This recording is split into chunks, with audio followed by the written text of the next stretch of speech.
Welcome back to the master class of vitreoretinal surgery, the second session. And the first talk would be about robotic vitreoretinal surgery by Dr. Marc de Smet.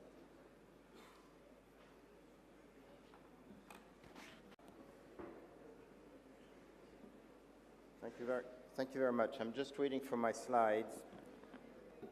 So this is a very short period of time to be able to introduce to you this topic of VR surgery, and I thought I would give you first a very quick overview of what robotics can offer, but go into some of the early results that we've had using surgeons, both in patients as well as in simulations, to show you a few videos. Just to give you a bit of background, we're not the first to try using a micromanipulator to work inside the eye. In fact, a few years ago, when I gave a similar talk, I got an email from Manfred Spitznass, a well-known professor of ophthalmology in Germany, now retired, and he said, you know, I did some of this work back in 1983. In fact, he operated over 600 patients using this device that you see here, a very primitive device. But he stopped doing it because microinstrumentation got better and it wasn't necessary anymore. I think we've reached a stage where, despite all of the advances we're making and we're getting better engineered instruments, we are reaching very slowly a limit to what we're able to do as humans. The challenges that we face when we're trying to do robotics inside the eye is that we have to have something that is ergonomic, that fits into our operating rooms, that does what we need to do, essentially assist us during surgery, be safe, be able to be useful, and also we have to make sure that we get adoption. This is the Da Vinci device. Huge. It can be used to do some corneal surgery, but certainly not practical because you need to dedicate a room to its use and the surgeon's away from the table, which in our case, at least at this stage of development, is a disadvantage. If a patient moves, it's very hard to control. It's better if you can be at the head. These are the main ways that one can approach robotic surgery in ophthalmology. You can try co-manipulation, do assistive hand devices. We use a telemanipulation system where the surgery is done directly inside the eye. You have a joystick that you can use in order to do surgery. This particular device here is being devised in UCLA, and what you can see here is a bit our system. We have something that goes through a trocar. You use a motion controller. When you're using the motion control, you're in fact manipulating the tip of the instrument, which means that as you're trying to remove vitreous, for example, in the future at the retinal surface, that's where you feel that you're operating, not at a distance, which is intuitively a lot better. We provide high precisions, 10 microns or more. We can filter tremor. We can motion scale. We also have what's called positional memory. Positional memory means, in fact, that you can do motion stops, which for you as a surgeon means less strain. It is a more restful position to work. It causes less stress. You can suspend tasks as you're trying to decide what you'll do next. So these are the comments that were made by physicians that have tried our system ex vivo. We can certainly filter tremor, and you can see here the kind of tremor you get in a static position. It's about 100 microns with jerks that go up to 250 microns, a lot more stability. This wasn't a stable table, so somebody just hitting the side of the table caused a spike. You can also maintain a very good level as you're trying to move and follow a target. Filtering tremor can be done in different ways using very high sensitive intraocular pressure sensor. You can see the amount of variations that you will generate as you're at the level of a membrane. This is a simulated membrane, and if you just filter up to 2 Hertz, you're able to get a much, much flatter curve.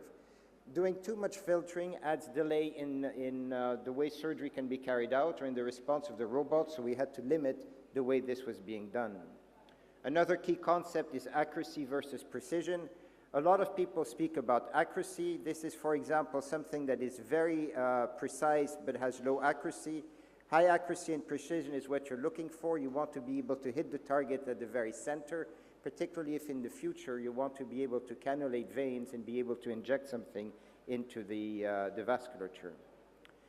We've looked at accuracy and precision both from the standpoint of the robot performing things on its own, and you can see that we're at about the 1 micron range, while if we're looking at both dynamic and static accuracy performed by humans in simulations, we find, and this I found unfortunate at the time, was that experience doesn't make much difference if we're looking at XY movements, so your beginning fellows are virtually as good as you are.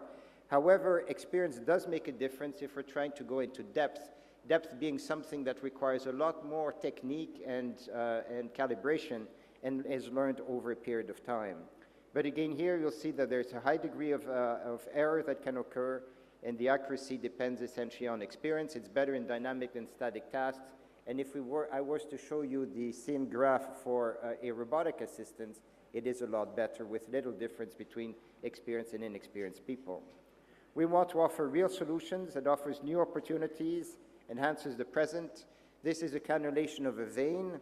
We're just at the surface of the vein. We're penetrating now into it. We've injected some saline, and as you can see, we're backfilling the vascular system. You can do this back and forth for up to 20 minutes without having the needle fall out of the eye. Here we're cannulating an occlusion, and we're using ochriplasmin in this case to be able to get rid of it. You can see how the obstruction itself is gone. So this in the future, I think, if we get the right drug, will be a better way to be able to solve branch retinal vein occlusions, even down to the size of about 40 microns.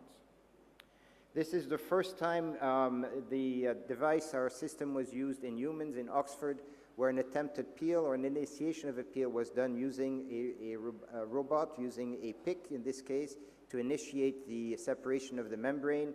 In the study that was recently published in Nature Biomedical Engineering, there were 5 of 6 patients done manually that had some surface hemorrhages, only 1 of 6 that was done using the robotic system. At Retina, we've combined our system with the IC simulator and had some surgeons test it. This is a surgeon from Australia, and you can see the image being generated by the IC system as one tries to use the robotic arm. It is a very intuitive system, so people within 5 or 10 minutes were able to use it. In terms of task, it does increase time when you use the robot by about 75%. If we compare in your retina membranes that were peeled manually versus robotically, however, there's a large time variations. Some surgeons learned very quickly. There were some that were even faster using the robot. In this case, we placed a boundary at the retinal level. We normally would approach the retina very closely, slowly, not to hit the retinal surface. If you're using the robot, you might as well go directly to it because it will stop just at the surface. And so this way you can reduce your time. In terms of retinal injuries in the simulator, 100% were prevented using the robot. There was just 1 microhemorrhage that occurred as the peel was initiated. A lot more types of injuries, or at least bleedings, were seen at the retinal surface, were done manually. So this is a manual peel. You'll see that there's a contact here with the retina. It's very hard to sometimes avoid as you're using the simulator initially. Using the robot, you can touch the retinal surface, initiate your peel, and as you're pulling away from the retinal surface, as is being done here, even though you're reaching out to the periphery, you will not penetrate the surface. You do see a slight change in movement of the retinal surface because you're just at the surface itself. This is a setup in hospital, recently in Oxford. This is how the OR table looks like. We can fit it onto the headrest, onto virtually any table existing, although it has to be specifically the headrest designed for each table, at least its attachment. However, here you can see how the motion controller in the instrument sits at a patient. This patient was under general anesthesia. There's a lot of equipment in Rotterdam Eye Hospital, but despite having all of this equipment around, one does have enough space to be able to carry out the surgery. The patient's head is being held with a fleece in order to limit the amount of motion. You can see here the joystick, the robotic arm itself is protected and so brought into place when necessary. As you can see happening probably now, it is being brought into the right position. And in this particular case, the reason for doing these kind of experiments or this type of surgery was in order to be able to go into the eye. You can see here how it's being positioned. We had an instrument that contained a glass fiber that allows us to obtain an OCTA scan. And I think we should be able to see very shortly What happens here, as you bring this probe closer and closer to the retinal surface, we get now a scan from the retina. You can even see here the heartbeats. Retinal surface, this is the tip of the instrument. So as we develop this further, we'll be able to have instruments that allow us to know specifically where membranes are located and to facilitate injections into the subretinal space, knowing that we're not going too deep. We're looking at PVD induction, staining and dye removal, air fluid gas exchange, as well as peeling. These are all things that we can do or are going to be tested within the next 2 months. Controlled illumination, you can hold an illuminator directly into the area where you want to do your peeling. And we've already looked at cannulation and subretinal injections. This is our team. As you can see, we're very small. There are 4 key people, lots of people, a clinical network across the world. We're hoping people in India may become interested also in the future. Thank you very much. Thank you very much. We'll move on to vitrectomy for complications of retinal arterial macroaneurysm. Professor SherifEmbabi, please.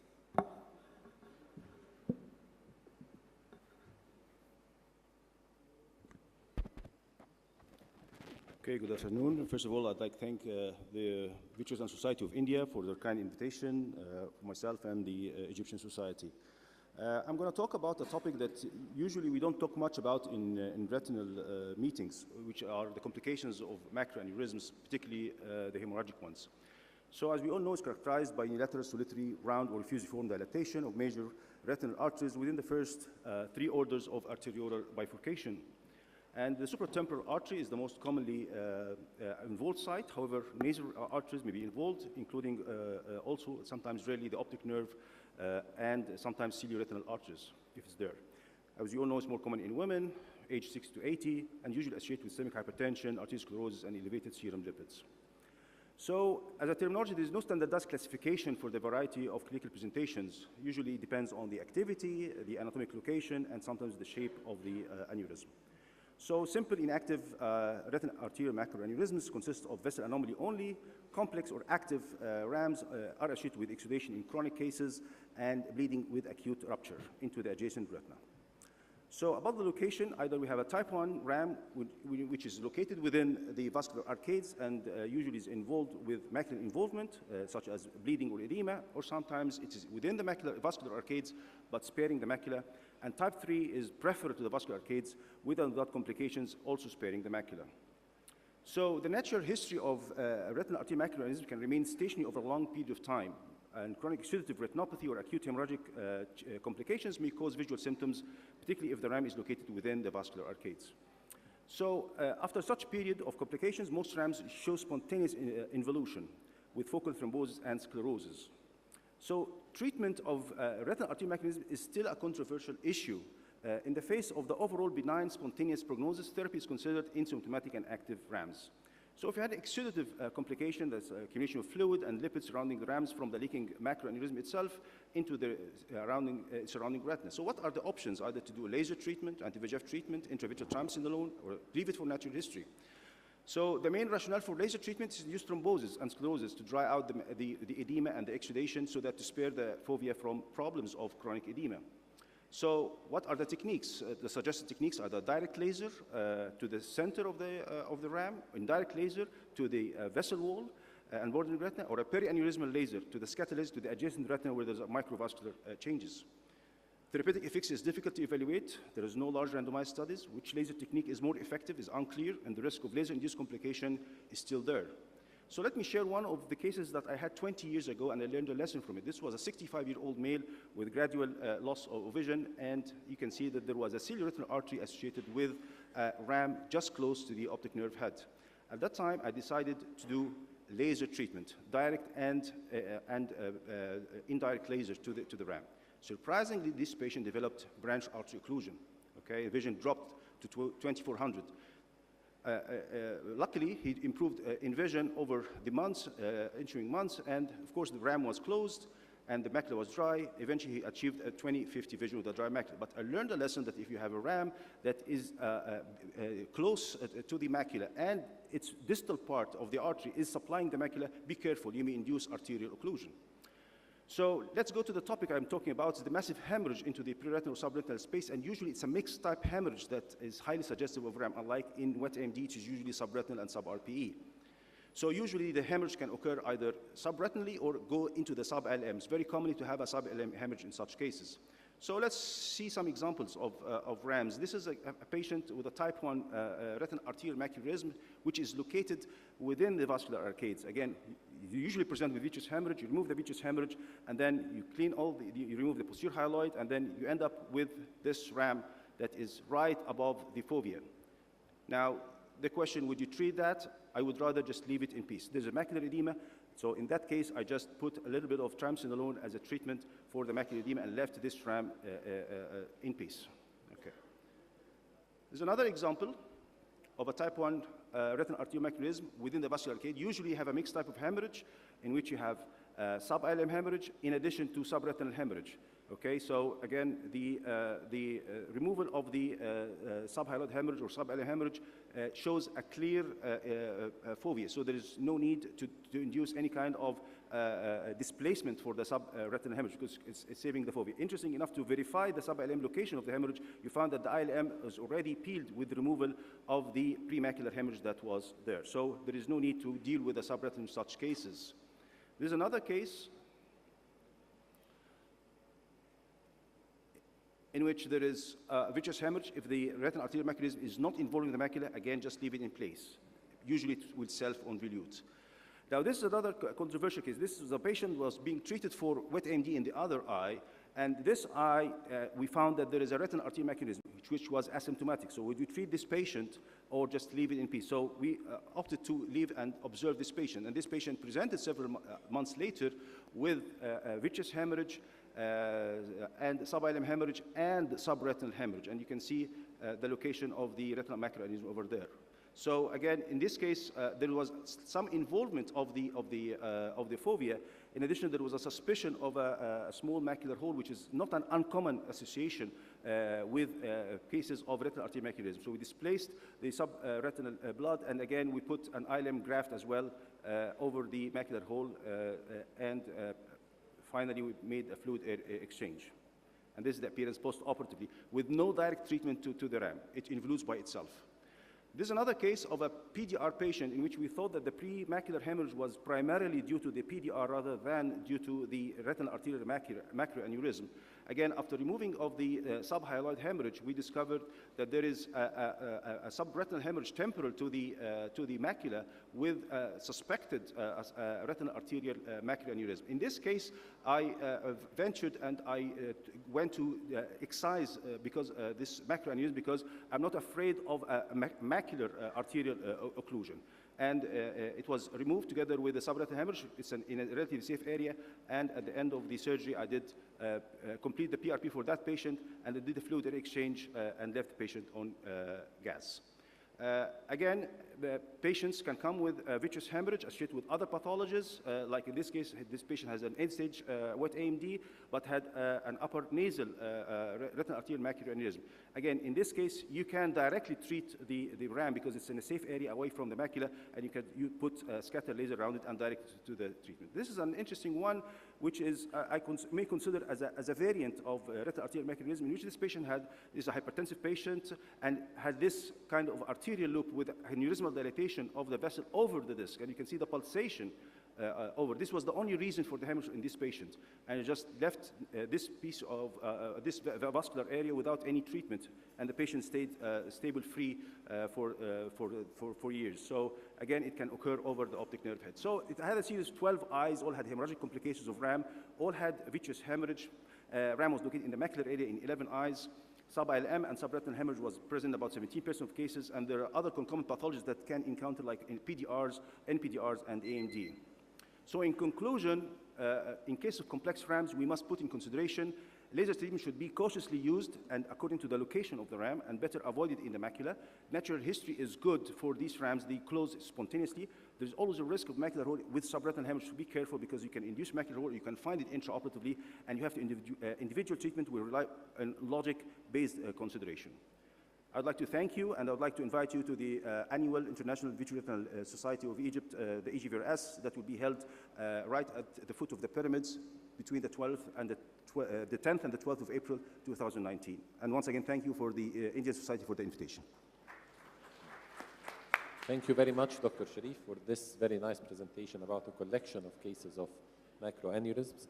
And the next talk would be by Professor Taiji Sakamoto about soft shell vitrectomy. Dr. Sakamoto. Thank you very much for having me here. May I have first slide, please? Yes, this is 6 years ago. I was invited to Guwahati, this meeting. From now, remembering that Guwahati was India, India was Guwahati for me, but now Jaipur makes me a little bit changed. Anyway, I appreciate your great hospitality. I'd like to talk about soft shell vitrectomy. You may not familiar with that idea from the point of science and art. As you know well, surgery is art, but without science, it is something like carpenter. As a teacher of medical school, I'm always telling my students, we don't need a carpenter here. If you do not the science, surgery itself is carpenter. But anyway, I'd like to talk about retinal detachment. Can be defined as a separation of the neuroretina from the RPE. Is a common cause of legal blindness. Although retina is reattached by surgery, only 40% of patients with retinal detachment involving the macula recover 20/40 or better. The main reason is the start of cell death, photoreceptor cell death right after the surgery.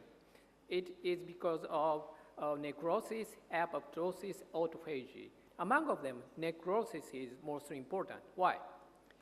After the cell death, cell debris, including cell membrane protein, intracellular protein, are released, and they are very harmful to the retina. This is a story. When these materials are released from necrotic cells, they are called DAMP, damp molecule, damage-associated molecular pattern molecule. And that includes heat shock protein, uric acid, S100 protein, histone, and many others. These molecules bind to the receptor of surrounding cells that induce strong inflammation and cell damage. In this talk, I focus on histone. The first question is, are cell debris, histone, really present in the human eyes with retinal detachment? The answer was yes. In comparison to more quiescent diseases like epiretinal membrane, macular hole, retinal detachment has rich histone in eyes with retinal detachment eyes. Looking at the histology, without retinal detachment, histone is densely packed in cell nucleus. However, after retinal detachment, it leaks into the interstitial tissues and move down to subretinal tissue, and they are phagocytized by macrophages. And the second question is, does it really induce inflammation? So we use cell culture of retinal pigment epithelial cells, add histone, wait for 18 hours, and so what happens? And the result was yes. Pro-inflammatory cytokines such as IL-6, IL-8 were upregulated in a dose-dependent manner, and its biological effect was destroyed by changing the biological structure by boiling. The next question, third question is it really cause cell death? So I add histone to retinal precursor cells or retinal pigment epithelial cells and wait for several hours. And result was prominent. This is a FACS analysis result. This fraction indicates the rate of dead cells, I mean apoptotic cells, in comparison to control according as incubation time, according as concentration, number of apoptotic cells increased significantly. So the retinal tear, detached retina, there is a histone in the eye. It can damage the retina, it can induce inflammation. However, looking at the real human, retinal damage is not necessarily severe, leading to the idea There must be some natural protective mechanism in retina against cell debris. So we focus on vitreous body. This is the most important result. This is a concentration of histone. This is a cell viability. According as the increase of concentration, cell viability decreased. But it was totally abolished by the co-incubation of vitreous body. Intercell IL-6, IL-8 was also the case. This is why vitreous body formed aggregate in which histones were sequenced. So the harmful effect is limited, only this area.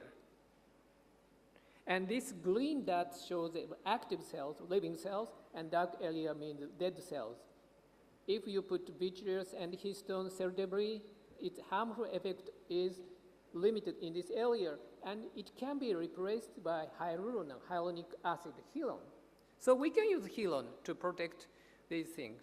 The summary one, a detached retina releases histone from damaged cells, which moderates subretinal microenvironment during this process. The vitreous may play an important role in protecting tissues from excessive damage. HyaLON may be an important tool to protect the retina more than supposed. This is a cover of laboratory investigation, and our research was featured in the cover story in this basic science paper several years ago. And we can move back to the real world. This is a surgery. We are using surgical adjuvant for vitrectomy, something like high perfluorocarbon liquid, triamcinolone, BBG, ICG, and viscoelastic materials. The first thing is perfluorocarbon liquid. It is heavy and not sticky, moves first. This is a video. Let me show you. Perfluorocarbon liquid moves very rapidly. It is heavy. This is very, very useful to spread, to open the closed funnel like this. I'm sorry. This is my video. 1-year-old girl, totally closed funnel. I add perfluorocarbon liquid. It helps me to spread, open the closed funnel. But I made a mistake. Look at this. Here, I made small break. And after that, perfluorocarbon liquid leak into the subretinal tissue, subretinally.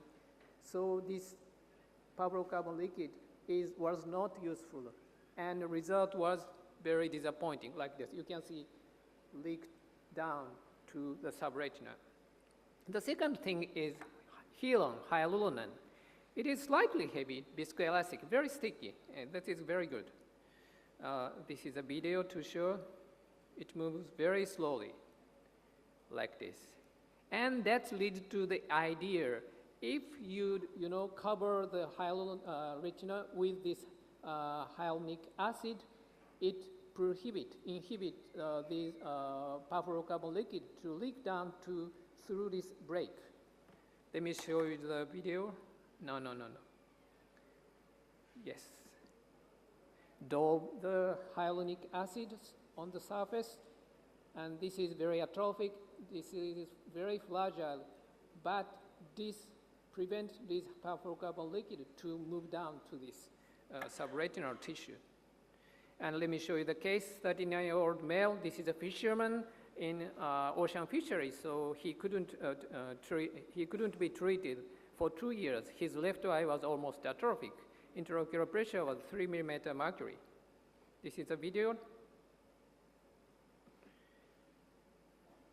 Yes, most of the retinal surface is covered by fibrotic tissue. I tried to remove this tissue very carefully, but the retina itself is very fragile, very atrophic. I made some breaks here, here, here.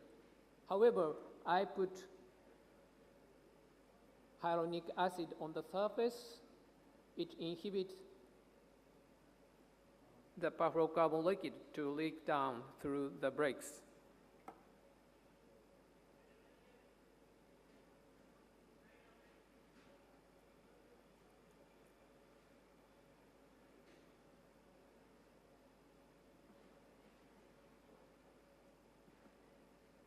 I'm sorry, time is limited, so I move on to the 1 year after surgery, his vision recovered to 20/80.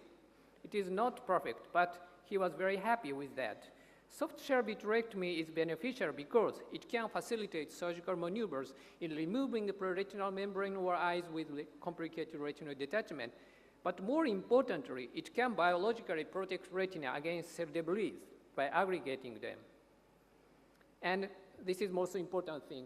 This is a German journal, Griffith Archives, and editor-in-chief is Tony Yusin and David Wan. From next year, I and Vasada will be the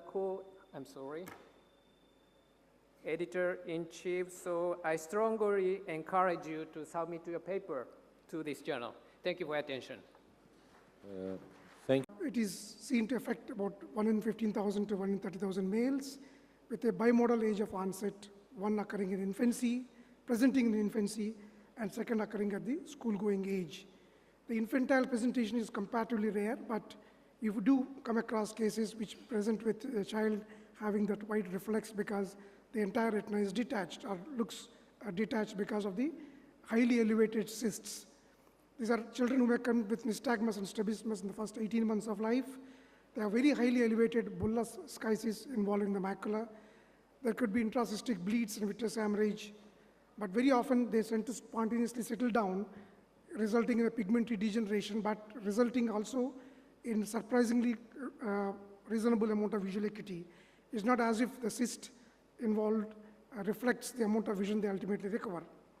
So the crux of this story is that maybe you should not be in a hurry to intervene surgically if an infant is brought to you with a highly bullous schitic cavity seen in the posterior pole. But the usual presentation is more of a school-going age child noticed to be having poor vision, and what you find is a 98 to 100% of macular changes or schitic cavities, and peripheral schitic cavities in almost about 50% of these. What is the role of intervention in these cases? One is when there's foveal schisis resulting in drop in vision, can we do something about the schisis itself? Presenting with vitreous hemorrhage, which can block the vision, presenting with cysts overhanging the macula, or a tractional detachment at the posterior edge of the schisis. It's not obvious clinically, but one should understand that the inner layer becomes taut and actually exerts traction so that the posterior layer is actually lifted up at the edge of the posterior limit of the schisis. And if that is encroaching onto the macular area, that itself can cause a drop in vision. And of course, you can have retinal breaks resulting in rhegmatogenous detachment and a macular pucker. Coming to foveal schisis, people have tried lots of treatments. One which has been shown to be partially effective is the role of dorzolamide, a publication in 2010 which showed a 69% positive response and reduction in the cystic cavities. 25% have shown a rebound after some time, but the effect on vision is not that substantial. What about laser to collapse the cysts? It's very tempting to see an eye without the cysts, thinking that we are doing some benefit to the child. Now, if we go back into the history, people have tried to collapse the cyst by doing laser within the area of the cyst, and they have actually succeeded in collapsing the cysts.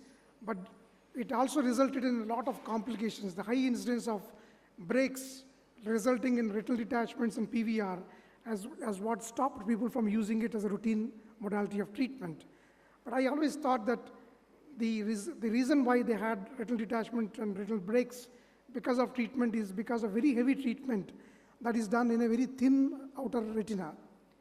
Now here is a case which we reported way back in 2001 in IJO of a single-eyed child, otherwise blind totally, and this only seeing eye, there was progression of the schisis over a period of about 4 to 5 years. So much so there's only a small strip of functional retina left behind.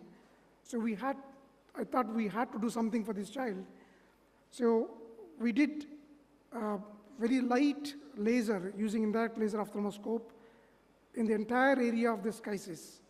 And post-operatively, definitely the entire schisis cavity collapsed. And now this child has almost a 10-year follow-up where this strip of retina remains functional and there is no risk of retinal detachment. So there is still, I feel, a scope for doing very light laser to collapse a cyst, but please take it with a pinch of salt because there are lots of cases where they have shown that they have lost the eye directly because of the laser photocoagulation. How about collapsing a cyst overhanging on the macula? Again, I have a case which It was done by my colleague, Dr. Pukhraj Rishi, who is here in this audience. This was also published in IJO, wherein without going inside the eye, we could drain the cyst cavity by going from outside. The only thing is you are also creating a break in the outer retinal layers, which are still in contact with the retinal pigment epithelium. So that site has to be treated by either laser pre-operatively or cryo intraoperatively, so that that doesn't result in a outer layer break related detachment of retina. But as you can see, there's a very good success with just a needle drainage without resorting to any major surgical procedure. Coming to rhegmatogenous retinal detachments, it can present to us with an intact inner wall of the cyst with a large outer layer break where there is a cystic fluid which results in the rhegmatogenous retinal detachment, not vitreous, liquefied vitreous. You could have a combination of the inner layer breaks and outer layer breaks where both the liquid vitreous and the cystic fluid can contribute to the detachment of retina. You can have very often inner layer breaks but with no visible outer breaks, but you know the retina is detached because of the way it presents, and this is where the breaks can be hidden. And you can have, of course, detachments with variable degree of proliferative vitreoretinopathy. What are the options for management? Scleral buckling, you obviously are not as sure as to what you are doing when you are doing a buckling in these eyes. You could very well be missing breaks which are hidden and which are quite posterior, which cannot be buckled. There are select cases in my mind which are still manageable by a simple buckle, considering that is a young child with a vitreous which is not necessarily liquefied, and definitely intraocular surgery has a lot more problems than extraocular surgery. So these selected cases are where there is an obvious outer layer break, and you know that is the cause of the detachment of retina. The cystic fluid has gone actually into subretinal space. You can correct it by buckling that outer layer break. But there are cases where people have mistaken a cyst itself, a retinoschisis cyst itself with retinal detachment. But in most other cases, I would think pars-plana vitrectomy is the way to go about in correcting the detachment of retina. Being a young child, we use triamcinolone assisted vitreous detachment to be able to clean up the vitreous thoroughly. The people have used adjuvant of plasmin. I don't have experience with this. Encircling band is usually placed because you're leaving it as a phakic eye, and you may not be very thorough with the peripheral vitreous debulking. So you would like to support the peripheral vitreous base by an encircling band being placed. How do you manage the inner layer of the schisis? This acts as a membrane and very often prevents the retinal reattachment, and hence, and also the inner layer can hide very tiny breaks in the outer layer right at the limits of the schisis. Very often, when you excise the inner layer and fold it back, you will find those tiny breaks right at the margin of the retinoschisis. So in order to be able to do a good job of relief of traction and to be able to identify even these tiny breaks at the posterior limit, I would like to excise the entire inner retina, especially in those cases where there is a large cyst and there is no communicating retinal tissue between inner layer and outer layer. The retina is totally functionless. So excising the inner layer does not alter the functioning of this particular retina, because you are only depending on the posterior retina for functionality. But if the cyst wall is intact, perhaps it can be left alone. There are people who have removed the cystic fluid from internally by doing a tiny retinotomy so that they can better reattach the retina. And you can excise the inner layer in all cases of PVR, where it is partly torn and condensed and is contracting. And once you decide to excise, better to remove the entire thing. And be very careful when you're removing it close to the posterior limit so that you don't excise the full thickness retina beyond the limit of the schisis. And as I said, potentially it can be drained internally through a tiny retinotomy, so you don't excise the entire cyst wall if it is very flexible, lax, and is not causing any traction on the retina. This is just one representative case where a rhegmatogenous detachment has occurred, leading to macular detachment, and the schisis itself is restricted to this area, although the macula is detached due to rhegmatogenous detachment. And following excision of the schisis up to here, the inner wall has been removed. You can see the outer wall with stippled appearance because of the more visible RPE now. You can see in this blown up version the limit of the original schisis up to where the inner layer is totally removed. And this child did well even after oil removal. This is an experience of Shankar Nethralaya.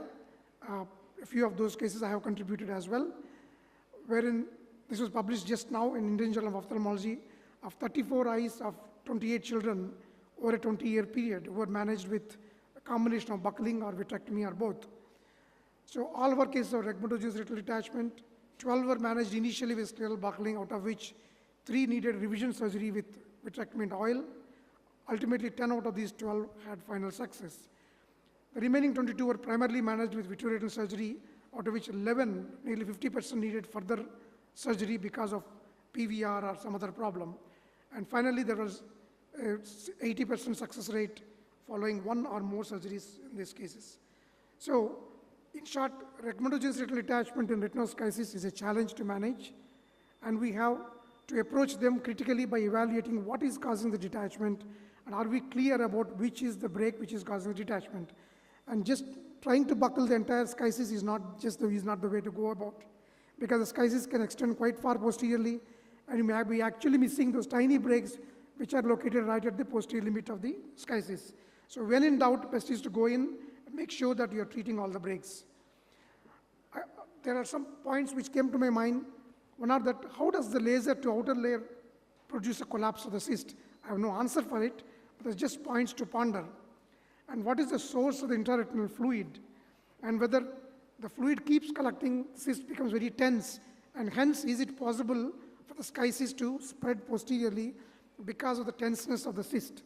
So can we assume that the posterior spread of a peripheral schisis in a tense cyst is actually by continuity? Because we know retinoschisis is not a contiguous disease. You get a macular schisis and peripheral schisis unconnected with each other by physical continuity. So there's no meaning in doing a barrage laser, because that clinically should not work, because you're not stopping anything from progressing. But perhaps a cyst, a tense cyst, can definitely progress. Yeah, thank you. I'm through almost. Does the drainage of cyst prevent a reaccumulation of fluid? Thank you very much for your attention. Yes, next speaker is managing of optic disc pit macropathy, Professor George Manair. Please. Yeah, good afternoon, everybody.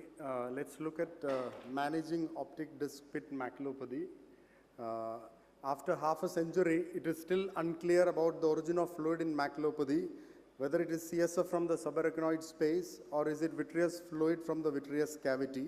When we look at the pathology, there is basically a congenital defect or defect in the laminocribrosa, herniation of the dysplastic retina, and there is a pit sac which might be continuous with the subarachnoid space. And it is important to understand that the difference in the pressure gradients between the intraocular and the subarachnoid space, that pressure difference drives this pit sac fluid into the retina and into the macula. So that is what is the pathology is. And when there is no point for wait and watch policy, because most of the visual loss is reported to happen within the first 6 months, and once the visual loss happens, with intervention it may not regain. So a permanent cure to this condition may be achieved by blocking the pathway of fluid migration from the pit cavity into the macular area. First trial was with juxtapapillary laser photocoagulation to create a scar, RP, outer retinal scar, to prevent this fluid migration. Then we turned to vitrectomy to relieve the juxtapapillary traction, and ILM peeling to relieve the traction, tangential traction on the pit. So that was where the vitrectomy came. So when we look at the treatment options for pit maculopathy, the first one was temporal disc barrage as a standalone treatment. Though 2 rows of temporal barrage was done, as a standalone, the success rate is only 30%. So the current standard is vitrectomy with PVD induction and gas injection. So this has adjuvant procedures like ILM peeling to relieve the tangential traction on the temporal disc margin and on optic nerve. Spade et al. Described inner retinal fenestration to redirect this fluid from intraretinal into the vitreous cavity, and they reported success with that. So the newer techniques that are evolving, this is after BBG dye, a pedicled ILM flap from the papillomacular bundle area, sparing the foveal center and brought till the disc margin, and after the fluid exchange, this tissue that is attached to the disc margin is gently insinuated to plug the ONH pit, so that after the gas injection and temporal drying effect of the gas, no more fluid enters into the pit and into the macula. Another technique that is recently being tried is a partial thickness scleral flap taken from the same eye infranasal quadrant, hand fashioned to around 0.5 millimeter in size, and after the PVD induction, this scleral partial thickness flap from the same eye is placed on the ONH pit to occlude the further entry of fluid into the pit and into the macula. So once it is placed over the pit area and fluid exchange is done, and this prevents the further entry, and gas is injected. So you can see after 1 month and then after 4 months, in this case ILM flap is occluding the pit and thereby preventing the recurrence or disappearance of the fluid at the macula. So when we look at the results for vitrectomy with PVD induction, with or without other adjuvants like ILM peeling or juxtapapillary laser, or without gas, all these studies with 10 to 20 eyes have shown around 80 to 90% success. So there is no randomized controlled trial possible because of the rarity of the condition. And let us look at a patient wherein all these techniques were tried. A 24-year-old male who has 618 vision and a typical temporal disc pit and serous macular detachment.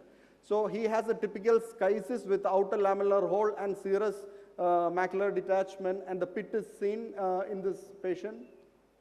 And initial surgery was vitrectomy, and after PVD induction, BBG staining of the ILM, and then a pedicled ILM flap was tried. So only from the papillomacular bundle it was peeled. While rotating the flap towards the disc margin temporally, the foveal center, the ILM was removed in this patient. And after the ILM was still attached to the disc margin, fluid exchange was done, and the ILM, as shown earlier, was plugged into the ONH pit area gently by insinuating it into the pit area, and SF6 gas was used in this patient. After 2 weeks, there was a surprise that there was no gas in situ because of 40 pressures, probably a steroid response to the topical prednisolone drops. He came with a full thickness macular hole and subretinal fluid. The ILM flap was in position and plugging the pit. So the second surgery was fluid air exchange, and multiple fluid air exchanges were required. As soon as the soft tip was taken from the disc, it was refilling from the ONH, giving a suspicion of CSF, and around 15 to 20 times this was repeated, and to get a reasonable drying of the disc, and then C3F8 long-acting gas was used at the end of surgery. After 10 days and 2 weeks, the macula is flat, no fluid, no closed macular hole. And after 1 month, with the ILM in position, he comes back with a recurrent macular hole and subretinal fluid, and schisis again back after the 1 month after C3F8 gas. So here we did a scleral plug, the technique which was shown earlier, to plug the ONH pit, and silicone oil was infused. So under the silicone oil, the macular hole closed and subretinal fluid was persisting. Again, after the second surgery, the IOP, probably a steroid response to the topical drops. After a month, he comes back with scleral graft in position. He has subfoveal silicone oil bubbles and large subfoveal silicone oil bubble with subretinal fluid. So at this moment, he underwent subfoveal silicone oil. I will be showing the video later. Subfoveal silicone oil removal with scleral graft, regraft with silicone oil infusion. So here at 1 day post-op, he has a normal looking macula. There is no schisis, there is no detachment, there is no macular hole. But after 2 weeks, the fluid was reforming, so a temporal disc margin juxtapapillary laser photocoagulation was done at this point. His IOP is noted at 36 millimeter. And after a month, he again has this graft in position, but subfoveal silicone oil bubbles were there. And at that time, intervention was not done. At 3 months, again, you have this subfoveal silicone oil bubble, graft in place, and oil in situ. So he underwent removal of subfoveal silicone oil at this time under perfluorocarbon liquid with a retinotomy at the infratemporal arcade with active extrusion, soft tip, the subfoveal silicone oil, the perfluorocarbon to give a counter pressure so that the subfoveal oil can be removed, which is otherwise difficult to remove from the under the macula, because PFCL was used to give a pressure on the macula so that it had to be repeated couple of times to release that subfoveal silicone oil. However, it was removed, and after fluid air exchange, that retinotomy was barraged and long-acting C3F8 gas was filled in the eye. So here you have 2 weeks post-op picture, wherein 50% of the gas have gone, the graft is in position, the macula hole closed. There are few perifoveal, subfoveal silicone oil bubbles. Perifoveal silicone oil bubbles are there. At 8 months follow-up, finally, graft in place, macula is looking decent with very few tiny subfoveal, perifoveal bubbles are there. He has posterior subcapsular cataract and 660 vision to end with. So to conclude, still the pathology and origin of fluid is inconclusive in ONH pit maculopathy. Probably in this case we suspected CSF because despite the graft in place, the fluid was recurring and no particular treatment protocol is established in a randomized controlled trial as of now. The preferred technique currently is vitrectomy with PVD induction, with or without ILM peel and only from the papillomacular bundle area and tucking to plug the pit and gas tamponade.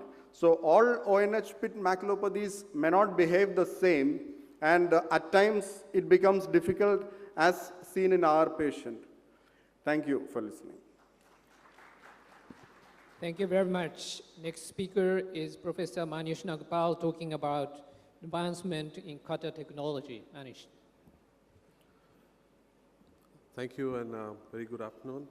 We're talking to you about experience of using the high-speed cutting, and while working on it, I went back to our older slides from VRSI 2008, and that time we used to talk of the 400 cut versus 2,500 cuts, and those were the kind of inventions that had happened at that time, and we used to be very happy with the 2,500 cut rate and how good it shaves and cuts. And this is a clip of 2,500 Accurus cutters using at that time, and we used to feel good that the turbulence is very less while working in the periphery with a mobile retina with tears which are open, and this was a better turbulence at that particular time, because before that we were using 600, 800 cuts a minute, and we were used to working in the central part and be very wary of going into the periphery at that particular time. And then of course you see the advent of the 5,000 cuts and the 7,000 cuts. This is a 23 gauge system where the cutters had improved and you could go closer to the peripheral areas with much more confidence, because these cutters were much better in terms of the shape. The ports had shifted closer to the end of the shaft. This is the 25 gauge and you can see the vitreous attached very close to all the tear margins, and we could approach them much closer than ever before. And so the faster the cutting and the improvisations in the port size as well as the shape, the placement of the port has made a lot of difference over a period of time, and we compared all the 3 gauges at that particular time to look at these areas. And then of course even 27 gauge came up with the 7,500 cut rate. So smaller the port size makes it safer. The faster cutting is safer, and then as you get smaller in the port size, it gets still safer for you to go closer to any mobile tissue in that circumstance. And now the most recent one is the advanced ultraviolet probe, which some of you even heard the presentation in the lunch symposium. They had shown some of the examples of how this cutter is shaped. The biggest advantage is that the port has moved closer to the shaft, and there's a bevel shape which is otherwise used to be straight. So this allows better ergonomics of the cutter while working in the retinal. The retina is a curved plane, and you have a bevel surface which will allow you to go much closer to it in any aspect, any part of any field of the retina per se. So you can imagine this is how it's placed, that if it's a straight cutter, you are actually, when you are close to the retina, this is how the distance it would maintain, while if it's a bevel, it would allow the port to get much closer to that area. So this is how it actually looks like. If in the transverse section you can see that there's a bevel, and the immediate advantage to what I was talking about is the mobile retina. For me, that's the biggest advantage, because that's the most crucial area where you have the highest margin of error, where if you're working close to retina with any cutter, any speed of the cutter, you have chances based on the vacuum settings or at any given point the way the retina is moving that you could create an iatrogenic break. And the more safe it is, it's better for you, it's safer for you to go closer and trim all the vitreous which is there, because that's the area that we often tend to leave behind, thinking that we cannot go that close to the retina because you may create a break in those circumstances. So this is a case with multiple large tears. You see a slight vitreous hemorrhage also, and then there's a lot of vitreous attached. This particular case was done using the Ingenuity visualization, and you can see the flapping mobile retina. It's a myopic eye, has vitreous attached at various places, and this is a 10,000 cutter with the bevel. So you can very easily take it, you do a core, of course, clean up all the central part, and then very easily go to the peripheral part and titrate the vacuum based on how you see the movement of the retina. And then, of course, you can get much closer by indentation. This is a phakic eye, so for these eyes, we would prefer to use external indentation. If it's a pseudophakic, then it's easy to go without bothering about the lens, but in phakic eyes, you need to indent and bring the retina closer, and then this cutter can go much closer to shave that particular peripheral area. That's the area that's where you would tend to leave behind some vitreous, even though the rest of the vitreous would move off with the cutter. There's a skirt of small hemorrhage which is attached to some of the peripheral parts, which is easy to remove. And then, of course, typically, since these small gauge cutters have come, we use it as a general tool also to do air fluid exchange, to do endo drainage to a large extent. And as these get refined and smaller, you tend to use less and less instruments for most of your cases. There's another case which you see a large horseshoe tear at the edge of a lattice, and you can confidently take the cutter close to these areas to remove every aspect of the vitreous. So for me, the biggest advantage is this. Of course, you can it can also have a lot of advantages, as was shown in the afternoon in diabetic cases where you're working close to the retina, because there again the opposition of the bevel allows you a better ergonomics. But here the safety is phenomenally increased in these cases. This is a case example of a macroaneurysm kind of a situation which has burst into multiple planes. There's a small subhyaloid component, a small sub-ILM component, and then of course intraretinal component of the blood which has come up. It's also a case of an old vein occlusion, and the recent blood is because of probably a macroaneurysm coming up at a later stage. So here, you first of all clean up the vitreous to get to the plane of the subhyaloid area, and you can see that some of the blood which spilled over was the subhyaloid, but all this is a sub-ILM blood, a large chunk of this tissue. And this is probably where there was a frond or a macroaneurysm-like tissue which had burst open. So here, to engage into the plane in the sub-ILM place, we of course peel off the ILM first so that you get exposure to the blood which is there.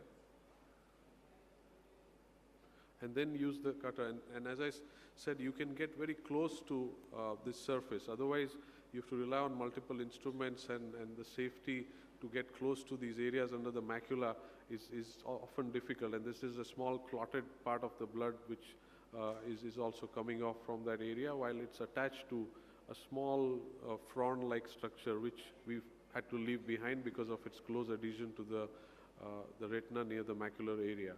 And then, of course, cleaned up all the surface. So when you have to work very close to retina, whether it's for membranes, for aspirating blood which is close, I think it would have a huge advantage in those circumstances. So this shape and design, I think, takes you much closer to work in the retina with a lot of safety. And I think we need to, it's come only a few months back and we've had limited experience, but so far whatever we have used, I think it works very well. Even though it's at 10,000, the fluidics are very good. You don't feel that there is a increased resistance because of a higher cut rate. The way it's designed, the feel is almost as if you're used to working with your 25 gauge or a 23 gauge, the way it removes the vitreous from this area. So I think it's a lot of promise to this, and I believe that in a year's time, you probably will have a dual blade. I'll always go to 20,000 cuts with the same technology, and probably that would make it even better. So this is how in the last decade or so, the cutters have evolved to the present generation of cutters which are coming up, and I think we have a lot to look forward to this whole aspect. Thank you very much. Thank you very much, Dr. Nagpal, for this interesting talk about new cutters. May I invite Dr. Sheetan Rao to present about severe tractional diabetic retinopathy. So good afternoon, and thanks to the organizers for giving me a chance to speak. I'm going to speak on severe tractional diabetic retinopathy. I call it severe because these are the cases where you do more time, you spend more time doing membrane peeling rather than the vitrectomy itself. And a lot of important pre-op checklists that you keep in mind. Suppose you have a what is the view of the fundus? You have a cataract, you have to plan a cataract surgery along with the surgery. If you have vitreous hemorrhage, you have no idea what is there inside. You must do an ultrasound to look for the PVT, the extent of the RD, whether the macula is involved. And if it's a resurgery post vitrectomy, and you have a recurrent vitreous hemorrhage, you probably should do a UBM to rule out an anterior haloid proliferation, which you can do at the same time. If you can see the prolif, you look for its vascularity. If it is vascular, it's better to do laser at least 3 to 4 weeks before the surgery, or give an intravitreal injection of anti-VEGF 2 to 3 days before the surgery. So it makes your surgery very peaceful. And of course, you have to look whether it's a combined retinal detachment, because it will need a lot more careful dissection, or the extent of the macular TRD. So the key points, anatomical points that you should consider is the presence of PVD, because that's what will give you the surgical plane, the extent of fibrosis and the vascular proliferation, because the areas which are more fibrotic are the best areas to attempt your surgical dissection. You also must identify the secondary membranes, because that's the most important place where you're going to go tuck under the membranes to start the dissection. And of course, bleeding control, because it allows you to do the surgery quickly and efficiently. Of course, as Dr. Manish just told you, the cutters are now multidimensional. You can, the ports are closer to the tips, so you can do all these maneuvers with a single cutter, or you can use scissors, forceps to do bimanual surgeries using a chandelier. And there are other adjuncts like viscoelastic agents, LPFCs, and even vitrectomy under air to facilitate the good dissection up to the periphery. So where will you ideally start? Suppose you can see the membranes. You can ideally start in areas where there is subvalvular blood, that's the best way to go about it, because it's quite safe if you can just poke the hyaloid there, open an entry, and start a dissection. But in the cases of vitreous hemorrhage, where you can see areas of blood, but you can't see anything, it's safer not to start your cases there, the cutter work there, because you could have an RD right underneath that, and you could end up with a problem. You don't want to break at the very starting of the surgery itself. Or some people also straight away go with the forceps and tug at the prolif at the disc, which gives you a surgical plane. But you have to be careful, because you can, if you have too much of a posterior pull, you could have a break very close to the macula. You can even go and start your dissection at the macula itself, because usually there is a space between the fovea and the membranes, and you can start your dissection at the dead center rather than the periphery. So when do you actually stop doing surgery? I mean, that's very important, because you need to know your endpoint of surgery. If you have a simple AP anteroposterior traction, you have a prolif, you just cut it and leave it there. That's one way to go about it. Next, if you have large membranes on the macula, you need to dissect and dissect the membranes from the optic nerve head and the macula itself, so you relieve the traction. And if there are large membranes beyond the macula, you need to do a complete membrane dissection and relieve all the traction of the macula. So this is just a cartoon to just show you that once you get it is a simple release of anteroposterior traction, and the surgery ends there. And the other thing is, when you have a membrane all around the macula, you just have to cut it off from the disc and relieve it from the macula, and you can even leave the stumps and do a good laser at the end of the surgery. However, when you have large membranes underlying a vitreous hemorrhage, so first you can truncate the cone. I usually like to use a MVR, which is a little bent at the tip, or you can use a pick to start a dissection at the macula to release this secondary membranes, because this is very important. Unless you release the secondary membranes, you just cannot go under the prolif and cut it freely. So once you peel it, you can either continue the dissection with your MVR, or you can probably use your cutter to just lift this, or pick forceps.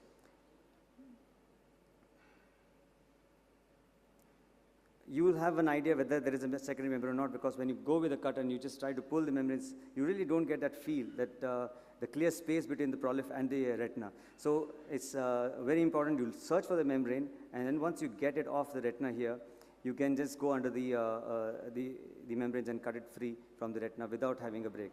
And as Dr. Manish Nagpal was saying, using the cutter is a boon, once with a high cut rate, a very nice duty cycle.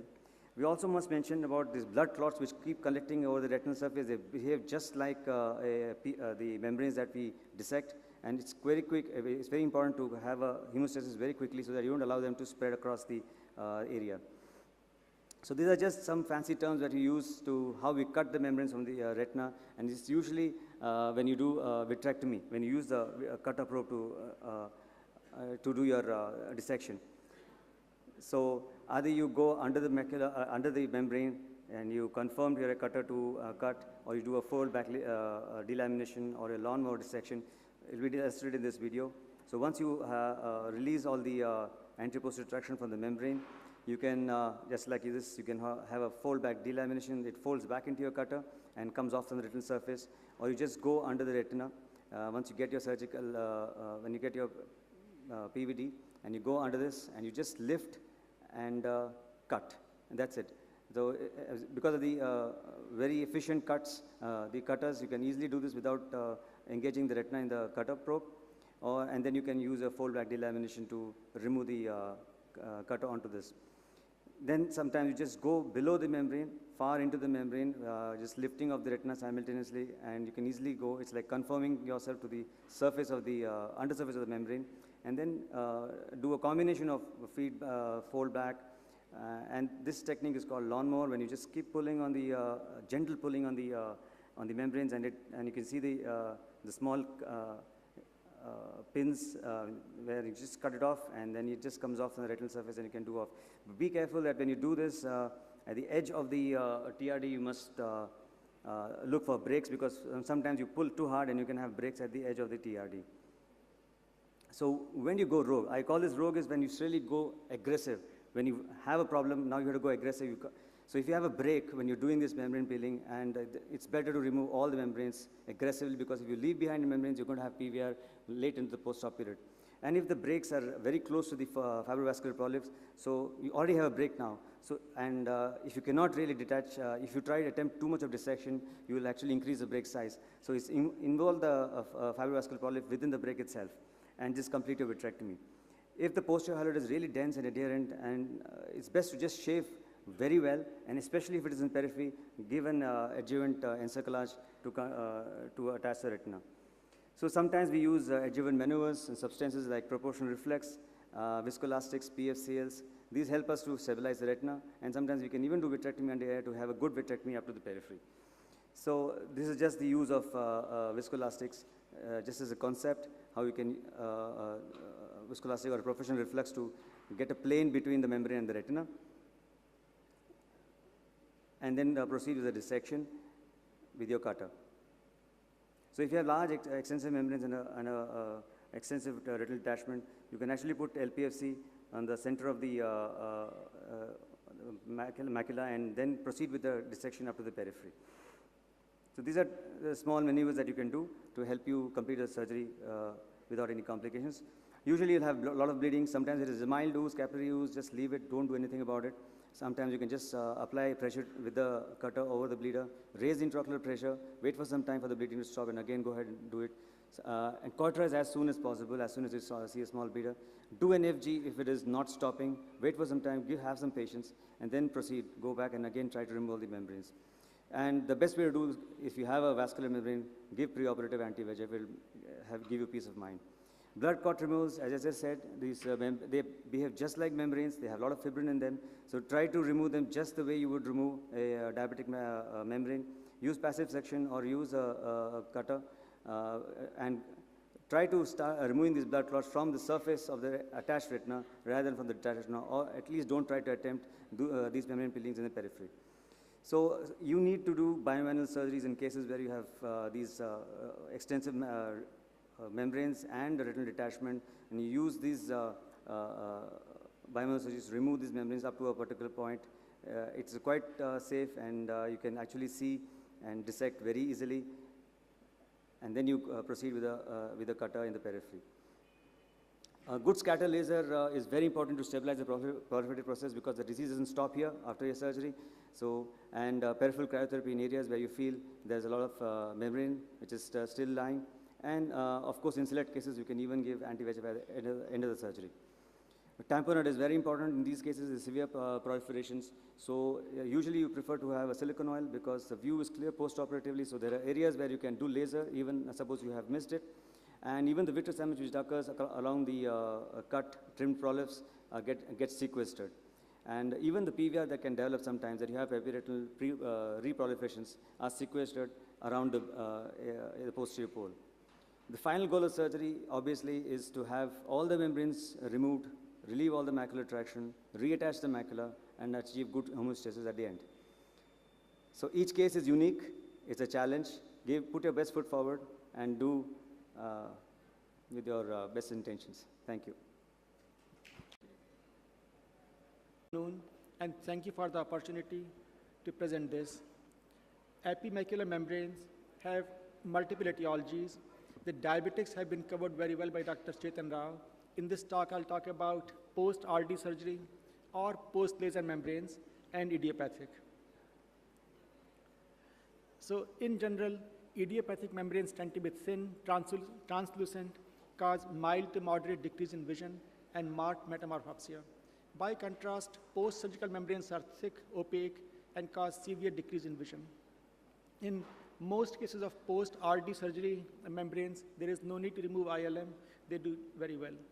Macular pucker surgery was started by Dr. Maculopathy about 1 year after he invented vitrectomy. At that time, he used a bent needle. The idea was to lift an edge, get under the membrane, and peel it. It is still popular, but it has problems. First, the sharp pick or needle can damage the retina. Second, some membranes don't have an edge. Steve Charles invented forceps peel. It has gone through several modifications. In early years, he used to incise the membrane with an MBR blade, but his current technique involves grabbing the membrane from top and pull tangentially. Eventually, membrane will tear, and there is no need to incise or scrape or create an edge. So you can see here, just grab on the top and gently and tangentially pull.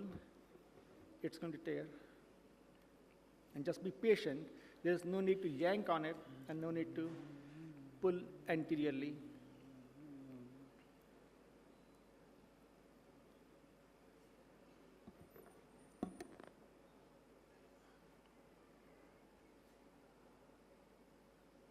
So this patient has COPD. With each breath, he is moving. So because the patient is moving, I don't have to move. I just have to wait, and it's going to come off. So this is a membrane peel under silicone oil.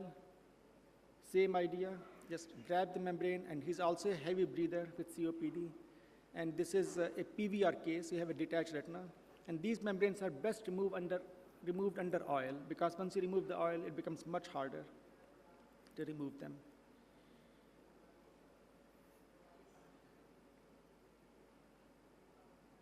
And just be patient, and here it comes.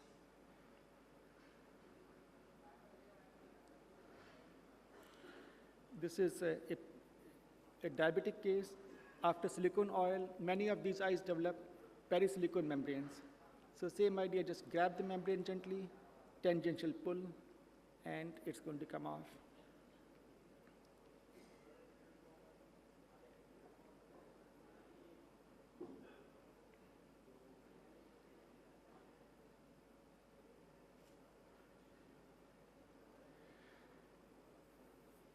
a review article last year in JVRD showed that peeling of ILM in idiopathic macular pucker cases allows more complete removal of the ERM. It reduces recurrence, and a survey done by ASRS showed that it is done by majority of the surgeons in the US. Usually, it's a two-step process. First, you remove the retinal membrane, and then you use stain, and then remove the ILM. But why not do this in one step? If you do that, the dissection will be away from the fovea. It's particularly useful in diffuse macular puckers with no edge, and it minimizes the possibility of retinal damage from toxicity. There are some cases I have put together.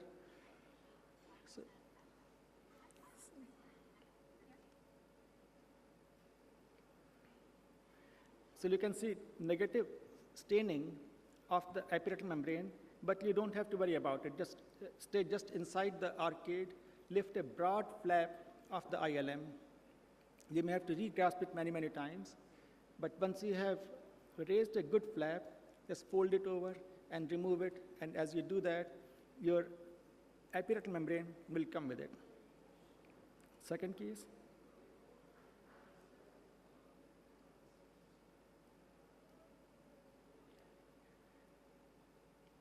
So again, just multiple re-grasps to raise a bigger flap, and just be patient. And here it comes.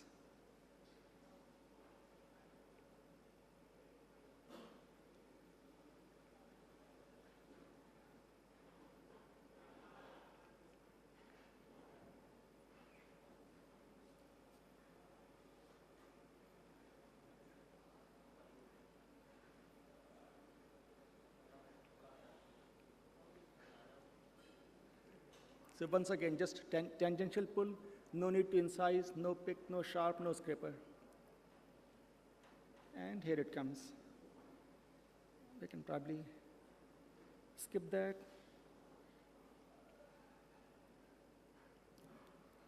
Okay, so take-home points. Consider this technique for thin translucent membranes with no edge.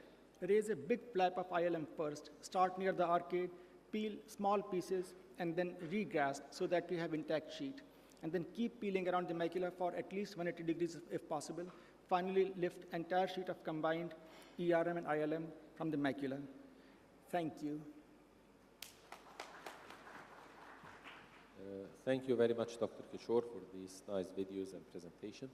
And the last talk in this session would be by Professor Wei-Chi Wu, the impact of etiology on the outcome of pediatric rhegmatogenous retinal detachment. Ladies and gentlemen, good afternoon. It's my great honor to be here to talk about the impact of etiology on the outcome of pediatric RD.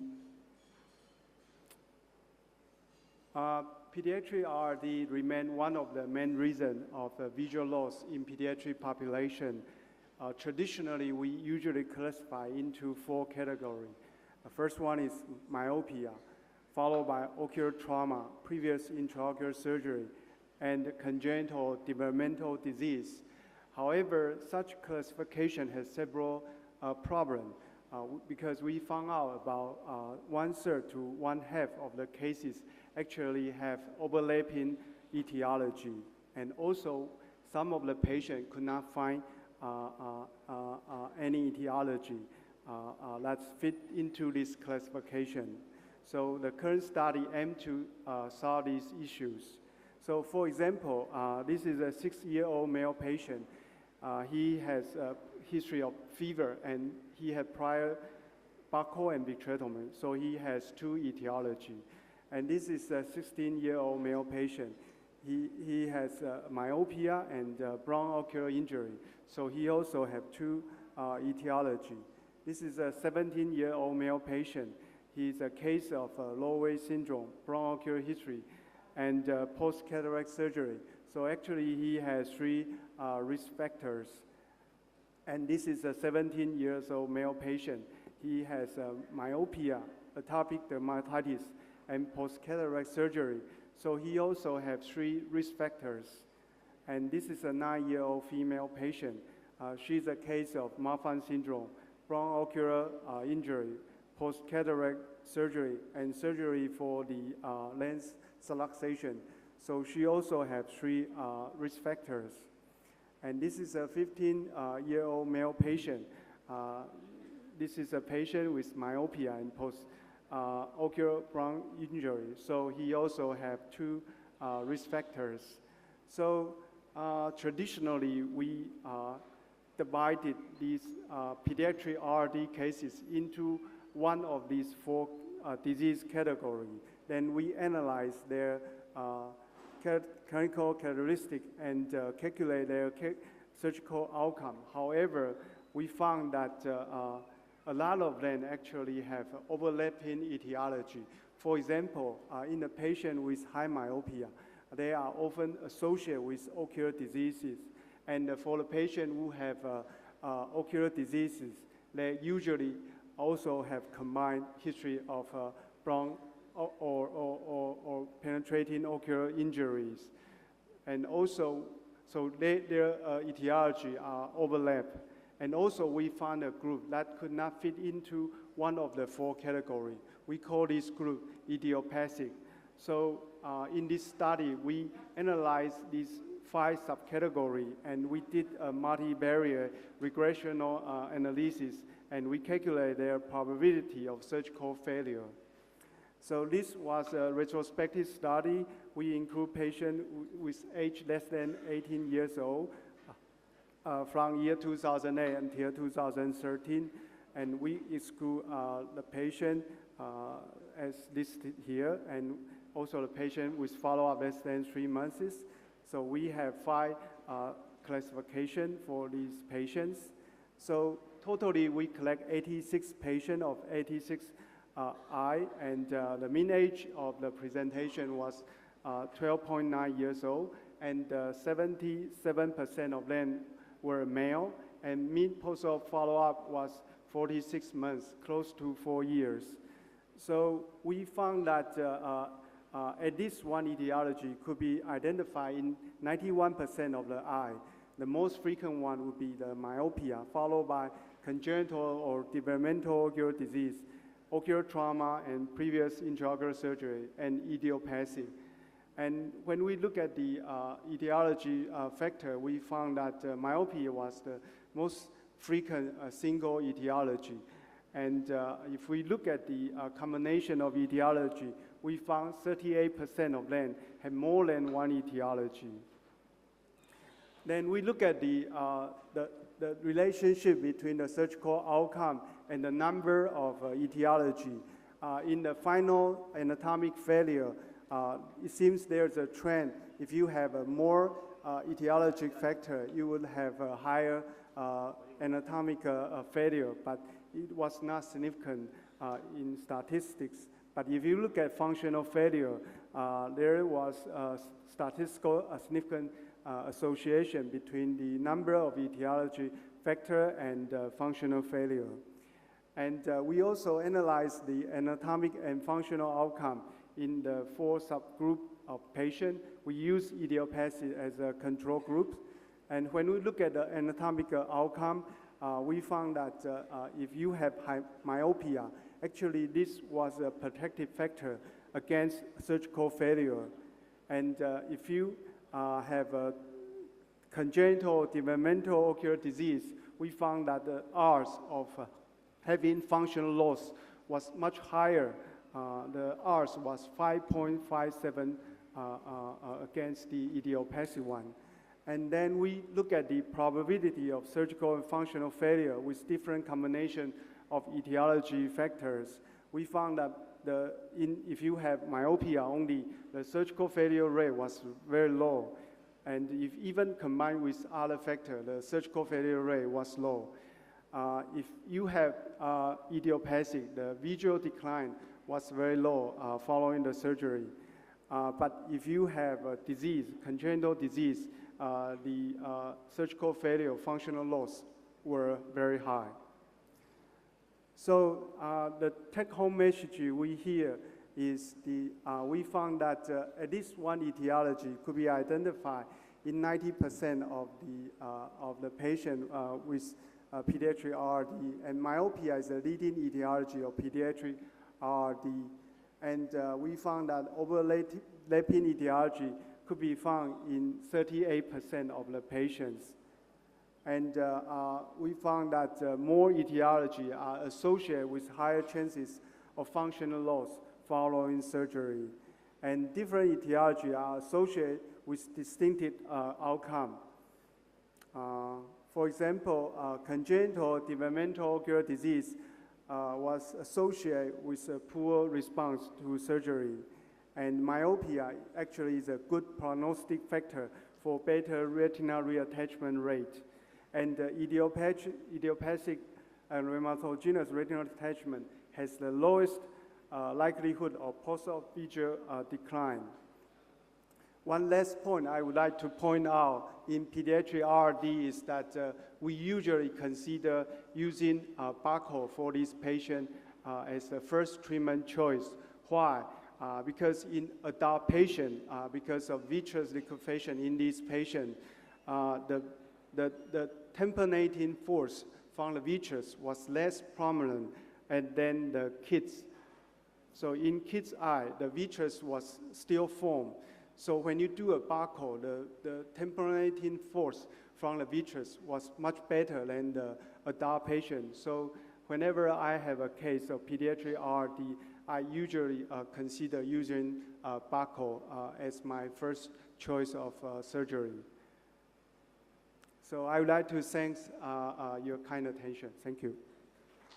Thank you very much. Thank you very much, all the speakers, for keeping time. We have plenty of time.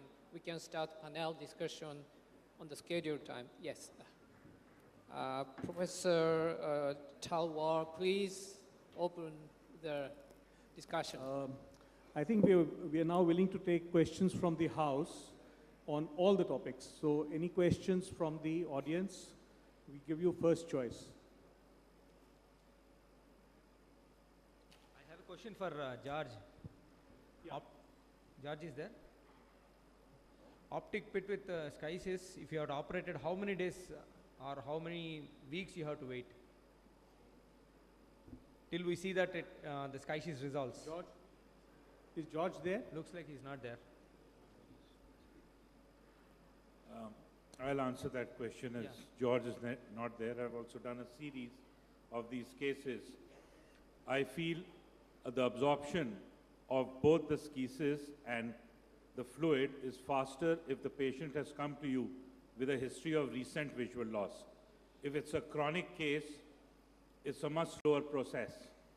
And the inherent complication being macular hole if you have tried to do a non-foveal sparing.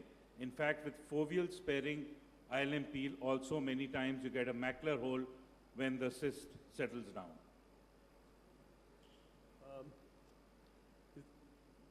I wanted to ask a question from Marc. You know, we've talked about what are the advantages of robotic surgery, how it helps you. I want to ask the reverse. What are the disadvantages of robotic surgery as it stands today? What are the problems that a person who goes on for them is likely to face? That's a very good question.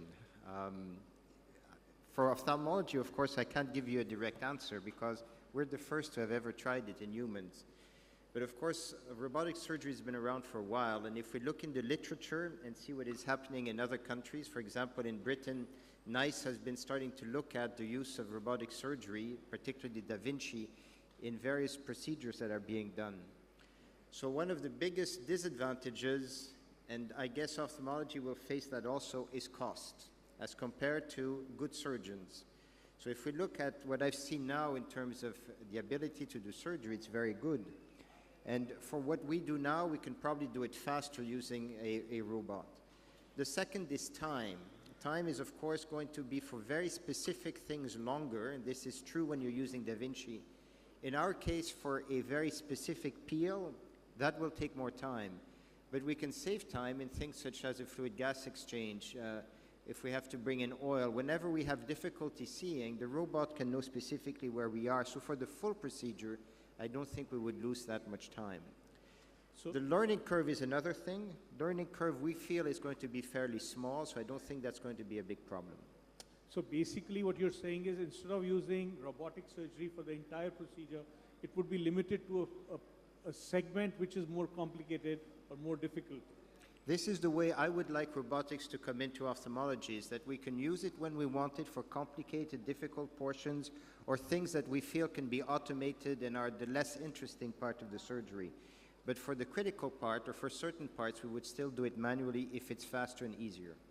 Okay, see, the surgeries which we normally talk about are ILM, PEEL and things. I think these are simple surgeries. The difficult surgery is a diabetic combined rheumatogenic traction detachment. Would the robot have the same capability there?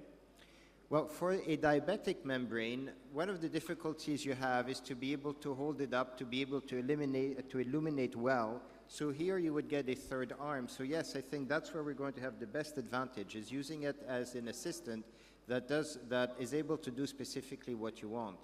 We're still at the early stages, so that's why we're using peeling as being the first stage, demonstrate safety, and then be able to use it either as a very sophisticated light pipe, an instrument that can hold the membrane, or to do completely new things, which might be transplant of RP membranes in subretinal space, injecting specifically into the deeper retina, other things that you can think about into the ciliary body or whatever. Thank you. You have a question? Yes. Can I have a question for Dr. Gopal? You mentioned using low energy laser to collapse a case of retinal schisis, but I'm a little bit confused about that because usually the laser energy was absorbed by the RPE, but the retinal schisis was spread in the inner retina layer. So I don't know how could that cause the collapse of the. The last slide exactly showed the same question. That is, we don't know how it works, but it has worked. It has been shown from 1970s. People have used it, and therefore, if the burn takes place at the outer layer of the retina, it does not really bridge the gap, and you're not burning the inner retina at all. We know that. But for some reason, just treating that RPE and outer retina seems to absorb the intracystic fluid, and the whole cyst seems to collapse. But why it happens, I don't know. I have no answer. So that's the case without RD, right? No, this is just only cyst with no RD. Yes. No RD. My question for Dr. Wu. So there was a nice presentation. What's your experience of scleral buckles in ROP? Any experience? I don't do buckle for ROP because I feel that a lot of etiology is not only in the anterior part of the vitreous, but also involving the posterior area. So I feel that using vitrectomy, I could relieve those traction better in vitrectomy. Thank you. Thank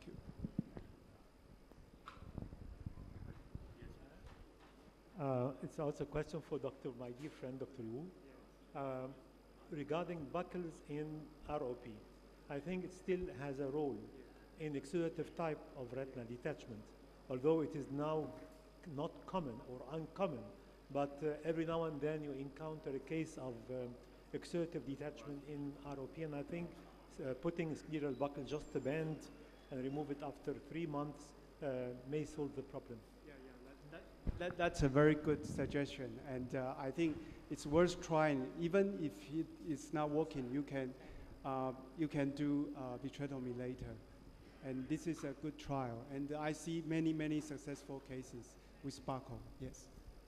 I think another role of buckle for retinal detachments of ROP are the late onset detachments, especially after having had ectopic macula with some peripheral fibrosis and a contracted retina. You would like not to go in, because if you go in and try to cut the retina, you end up with a retina which collapses towards the macula with large breaks in the periphery. So you would like to limit the amount of surgery in those eyes to the extent possible. There I would like to prefer a buckle.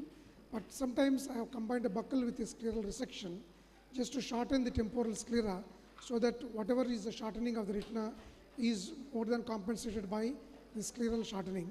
So I think a buckle still has a role to play in late onset detachment secondary to ROP. Sir, I have a last question to LG sir. Sir, if we see a progressing peripheral schisis towards the arcade, would you advocate doing a barrage laser to that or not?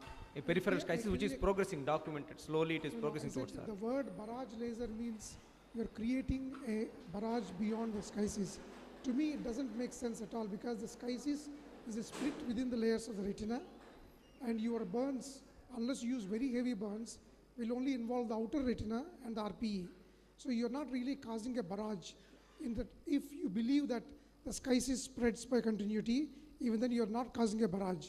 It's a different matter if it is retinal detachment, then you're causing adhesion between the retina and the RPE, it will cause a barrage. Okay. But for a schisis, it should not, because the inner these retinas can still split. So there is no role in that? I don't think there's any role to play for barrage. Yeah. But having said that, as I said, the collapse of the cyst is a different matter altogether. It has nothing to do with the barrage principle. Yeah. I think one thing is if there's a difference between retinoschisis and retinoschisis with RD. Retinoschisis per se is mostly a stationary disorder and very rarely progressive. Retinoschisis with RD, you would have to go in. Dr. Lingam Gopal, I'd like to ask you, you said you have a preference for vitrectomy for these patients. You would like to? You have preference for the internal procedure. The No. I said you should critically evaluate, and where possible, you do a buckle. And to my mind, where it is possible is where I'm sure what is causing the detachment. There is no PVR. There is a clear-cut outer layer break, and the retina is detached posterior to it, and that break is buckleable. It's not like right in the arcade. Then I would buckle it. Yeah. But if the breaks are large breaks, which are very posteriorly located outer layer breaks, or where you can't see a break, I have found very often that the breaks are located right at the posterior limit, which is almost internal to the arcade sometimes, and that is not a buckleable break so anyway. The message could be, when in doubt, go in. Yes. The other important thing is, I think, which is, though that may be a preferable thing, but vitrectomy in retinoschisis sometimes is complicated by the fact that PVD is difficult to induce, especially in the area of the retinoschisis. And that has a tendency to de-roof. So you may have to be... That's why I said in the area of schisis, if there's already breaks, which are very often present, I'm not too much worried. If it is torn a little bit, I excise the entire inner layer. You de-roof it also. Yes, that's what I said. So you excise the inner layer, what you are saying as de-roofing. Yeah. That would be the principle of surgery. Yeah. Go ahead. I think PVD induction, I don't think we need to be overly worried in these cases because despite what we feel that it does come off and you stain with triamcinolone and the PVD. And here again, you're not too worried because once you're going in with a vitrectomy, in any case, you're going to de-roof it. So I don't think the basic message that is there, you can try to avoid doing that, but if you do end up with that problem, de-roofing is anyway can occur. That's the other issue over there. I have a question here. Recently, I have had a situation where there was a retinoschisis with RD. There was a retinoschisis with detachment, and the inner leaf, I could see it floating, but I could also, there was a PVD also there, so I would remove the, so I got the vitreous out. Since there was a little bit of PVD, I was able to induce it. So now I have an RD with a break which I can easily laser, I can drain, I can settle the retina. But here there's a leaf which is there, and I can put it back. I can put gas or oil in the eye. The leaf goes back. So in such a situation, is it necessary to de-roof if I can put it back and have the vitreous out? I don't think it's a universal principle that you have to remove entire inner retinal layer. But where you think it is contributing to the persistence of detachment, because very often the inner layer is contracted. It's partly fibrotic, along with the leaf of vitreous which is attached to it. And then it becomes a cause for failure, which you want to avoid. If you're already inside, you'd like to remove all traction. So I won't hesitate to remove inner layer of retina, of schisis. That doesn't mean you have to remove in every case. No, not really. I think there's another point I wanted to make, is that sometimes you get in chronic detachments, large cysts, which are secondary to the detachment and not the cause of the detachment. Yeah. There you concentrate on reattaching the retina. The cyst very often tends to collapse by itself. But it can be confusing for a beginner. Yeah. What is causing what is causing. So Another observation, which you said, that sometimes when patients with buccal with a residual RD, which is not responding, I think there is a procedure we sometimes do laser as a demarcation. We found that if you do a little bit of laser, the fluids start absorbing. Does the same principle hold true when you said that you do minimal laser and the cyst collapses? You said for barrage laser, barrage? I understand, no. I understand it is not a case of schisis, right? It is some other case of RD. And you are doing a barrage posterior to the residual fluid because that's the only place you can produce burns. You can't produce burns within the fluid. So I don't understand why that should resolve the fluid. I think the fluid resolved by itself and your barrage is there, basically. I don't think they are connected to each other. Can I ask Dr. SherifEmbabi, like to ask you a question? Many cases of retinal macroaneurysm which we see with bleed have sub-ILM and like Manish showed in his case. And we like to put in a little TPA at the end of the procedure. Are you using TPA for the subfoveal bleed, which is the subretinal bleed and Yes. not the sub-ILM bleed? So if you have foveal involvement with a subretinal hemorrhage and you want to displace this fluid, yes, we do. I use TPA. Maybe I didn't show the details in the video because of the shortage of time, but yes, if there is foveal involved, but you have to be very careful because those eyes are very likely to develop macular holes. So unlike AMD, so it's very risky. So the best way, what I've learned, is to try to detach the retina inferiorly, even if the retina is attached, because you want to make a space inferiorly. But if you start superiorly and the fovea is very thin, once the fluid goes, it easily can create a macular hole on table. So usually I would start inferiorly. If there is fluid, or there's already detachment, that'd be fine. If not, I will create a bleb there to make the blood displace. But yes, I use TPA. Other thing, the ILM, actually, you're pretty sure that most of these hems are sub-ILM, so actually you can remove the ILM with the vitreous cutter, and then you may just verify with a stain after that. So actually with a cutter, you can actually remove the ILM in those cases because you have a cushion of blood sub-ILM.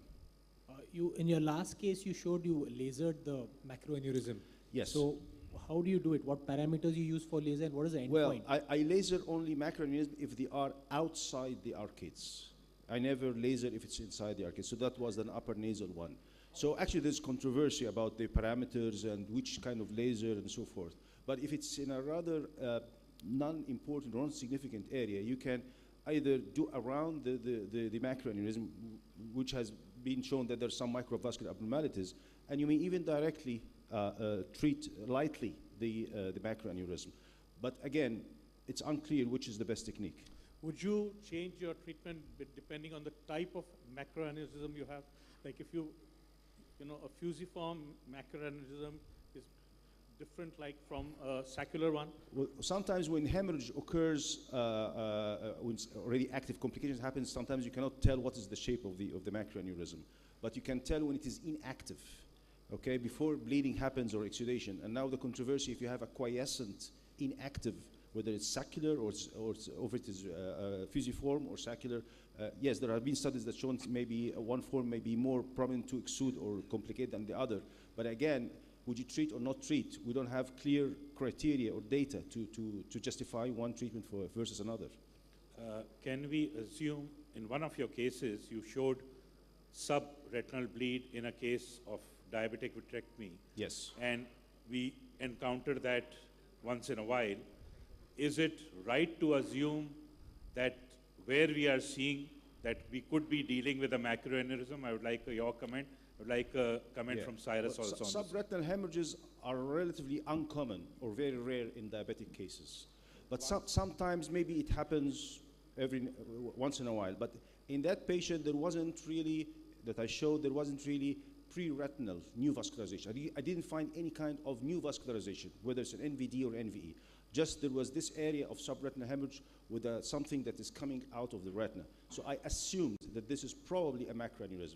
Maybe I'm not 100% sure that it was. But there wasn't any new vascular tissues other than this area that was responsible for the bleed. And it was mainly subretinal in addition to the subhyaloid and sub-ILM.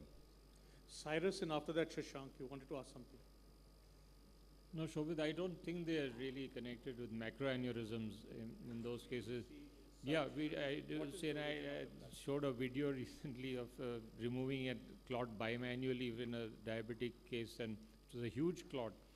So I think this is related to the neovascular tissue also. So some reasons, in some cases, the blood tracks into the subretinal space. This is something we have a little hunch about, and we're probably going to see if we can study this a little more, whether there is a slightly higher incidence of subretinal bleed in the eyes that have had preoperative anti-VEGF, Avastin, whether that's also. Shashank? This is regarding George's case. George, other than what you proposed that CSF was coming again and again when you were doing this the second time, it took a lot of time to dry it completely. I propose that it was rather the vitreous fluid coming again and again because the high pressure gradient and the high IOP coming there, and that was leading to the fluid coming again, leading to macular holes, and then again oil going inside from the pit due to some gradient and leading to this oil coming subretinally again. Yeah, the confusion there was that was the second surgery. The first surgery was PVD induction, ILM peeling, and gas. That was the first surgery actually. So vitreous coming again in that second sitting, where it was an air fill after fluid air exchange. It was an air fill, and it was not like the fluid tracking from periphery, which we see after a while after doing a fluid air exchange, and after maybe few minutes later you see the reaccumulation of fluid at the disc, and that is not we are talking about. We are talking about draining. As soon as you lift, I see the welling up of fluid from the disc, which is something unnatural, which is not normal. That was noticed, and it took around 10 minutes for continuously this was happening. So that was the suspicion of CSF. There are documented cases in the literature where subfoveal fluid has been histopathologically examined and proven to be CSF. So that was our suspicion. But you rightly said. So another thing why we suspected CSF is because when you have a graft in place, where first time the ILM, and you showed the OCT, the graft nicely sitting there. So fluid, that is basically to prevent fluid going from the vitreous side into the pit sac and into the macula. So that was also second point in favor of CSF. But we couldn't explain how the oil when oil is a viscous, for that 200 micron pit, for the oil to go into the pit sac and into the subfoveal area, that too much of oil, we don't know, because the patient always post-op period, topical drops, he had 40 pressures. I think, George, you know what, next time you make this presentation, I suggest you keep that thing about the fluid welling up at the disc in a short 30-second video when you show this, so that the mental picture becomes same for all of us. Dr. Lingam Gopal, and after that, Dr. HanyHamza. This is again a question related to your talk and your presentation. The fact that the oil slowly could go into subretinal space, despite a macular hole being closed, tells us that it's going only through the pit. There's no other way it could have reached the place. That means basically the possibility of the graft or the ILM blocking entire communication from the vitreous into subretinal space doesn't exist. It looks as if these are there on OCT, but they are not actually blocking fluid entry from the vitreous into subretinal space. Same way, they did not block the exit of the CSF coming into the vitreous cavity, because through the graft, you could actually suck out the through the ILM. So what I meant to say is, I'm not sure whether we are doing various approaches because we don't know what to do. So initially, nobody was stuffing anything into the pit. Then we think that that is a cause, so we try to put some tissue there, does it block? But your case tells us that it doesn't really block even silicone oil from going across that. So which means, I don't know, it's going to be effective. I think you yourself also showed that you can have surgery successful without anything except, in fact, even without the gas. You can have it successful with gas, you can have it successful with gas with ILM peel, without stuffing, and you can have it without the stuffing or with stuffing, whatever you want. Yeah, this and case... you can have the failure despite all that. Yes, Dr. Hani? This case was presented as a recalcitrant one, yeah? Yeah, you wanted to make a comment, Mr.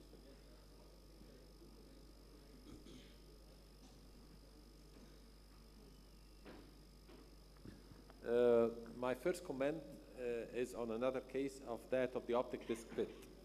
I do not favor at all the use of silicone oil in these cases. It has been established that there is a connection between the optic disc pit and the subretinal space and even the subarachnoid space. And silicone oil bubbles have been shown on MRI to be in the subarachnoid space in the brain. And the speaker has shown that silicone oil bubbles kept coming under the retina, and this is probably a track through the optic disc pit. So the use of gas is okay, but the use of silicone oil should not be used. I have a second question to Dr. Sakamoto about the use of the soft shell technique. You mentioned that the use of hyaluronic acid is protective to the retinal cells against the damaging effect of retinal detachment. Is it simply the chemical composition of hyaluronic acid that protects the retina, so you favor using it during vitrectomy, or is it only the viscosity of this hyaluronic acid, a physical property that actually protects the retina?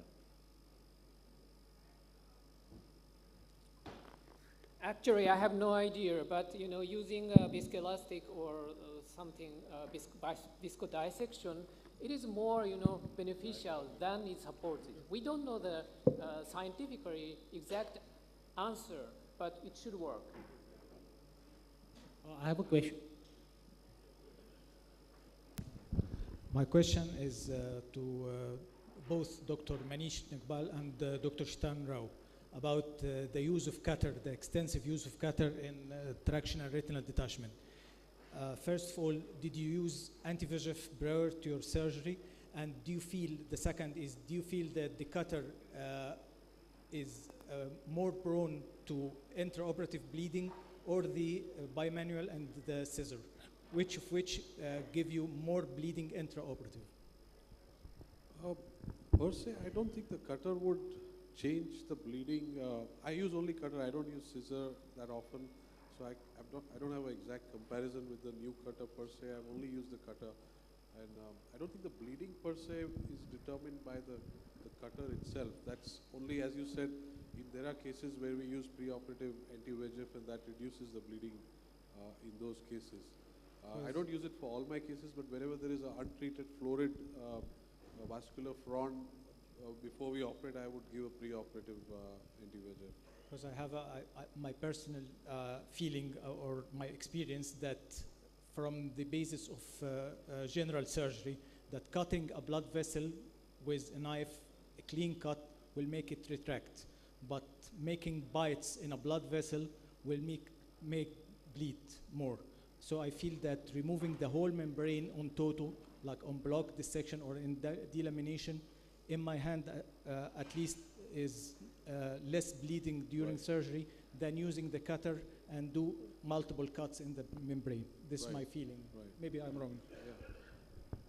Yeah, so what I completely agree with you, but what happens is when you use a cutter, you're actually using shearing force rather than really excising the skin. So there's another reason. So when we cut, actually sometimes pretty fast. That's what you want to show. With a cutter, you have a real efficient system. You cut fast. So before the bleed really starts destroying your view, you cut fast and then you cut. And nowadays we're using the valve system, so we also do have a good control of the bleeder. We can very quickly control the bleeder. So some of the disadvantages of using the way you said, the cutter, using the knife, we can actually overhaul with all these other factors that we use to our advantage. One more question for Chetan. There was some time back talk about in complex tractional RDs, diabetics, which are long-standing, draining the subretinal viscous fluid. So what are your thoughts on that? Is it really required, or you've experienced that? Well, frankly, first is I don't usually use an LPFC to push out the fluid from the macula. I find that when you put LPFC, it becomes very messy. Sometimes you just lose where the LPFC is gone with the blood and stuff like that. But then if you do have a break, and in an absence of break, I usually don't do. I'd rather put a gas inside and just allow the fluid to shift from the macula. But I would prefer not drain it. The traction detachment. Excuse me. What are the points where you decide to shift from a unimanual to a bimanual surgery? And how commonly do you end up doing a bimanual surgery? I don't do bimanual surgery a lot. So if you see, my video was courtesy of Dr. Raj. So, but yeah, once in a while when you have large extensive membranes and you really don't have a PVD, and sometimes the ergonomics are not great. I mean, if you have you don't have a PVD, you're in the left eye surgery, you're the right hand surgeon, and you have to start from the nasal side. It becomes really, really difficult. So sometimes using bimanual techniques in such cases is really easy. Once you pick and it's real fast. Can I have an opening from Cyrus and Dr. Lingam Gopal about whether there's been a change towards more bimanual surgery in the current last few years? I think using bimanual surgery is individual choice, I suppose, but there are a few cases which you can best do only with bimanual, not with unimanual. So I don't think you should be reluctant to convert to bimanual. In fact, using a chandelier, if you're comfortable in getting it very quickly into your OT, there are many people who routinely do bimanual, and there's no need to have a special arrangement to do bimanual. It's already there. You just only have to switch it. That's one of the advantages. It's a lot more comfortable, lot more convenient, faster, much faster than trying to struggle with unimanual surgery. Yeah. After Cyrus, Sanjay.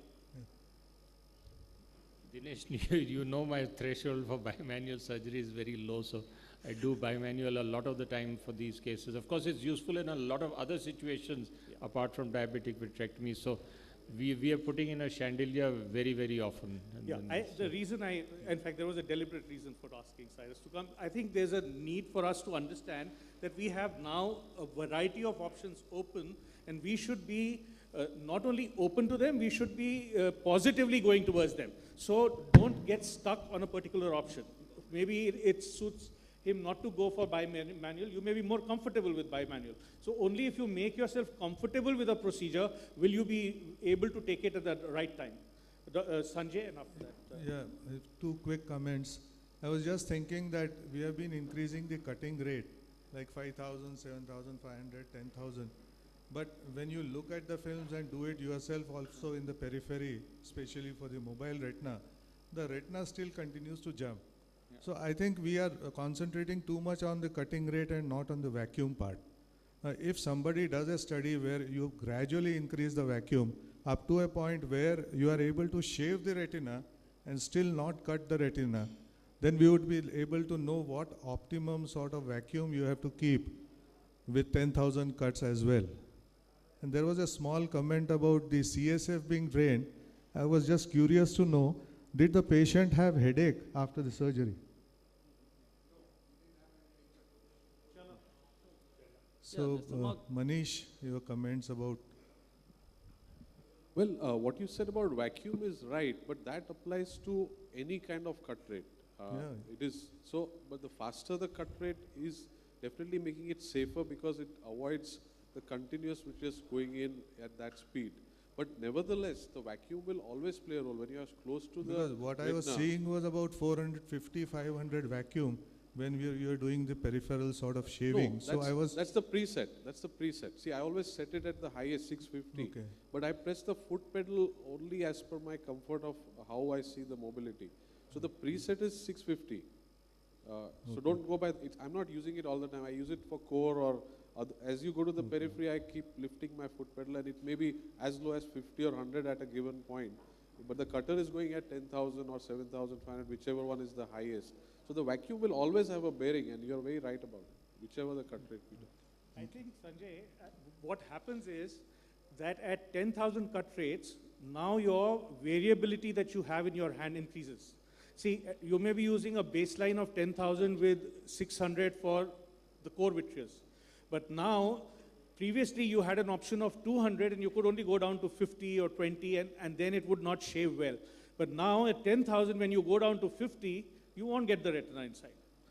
Whereas otherwise you only had the option of 2,000. So you have 5 times more choice available. So that, in fact, that's the thing. The message is you use the choice. What is happening is people will put it into the shave motion.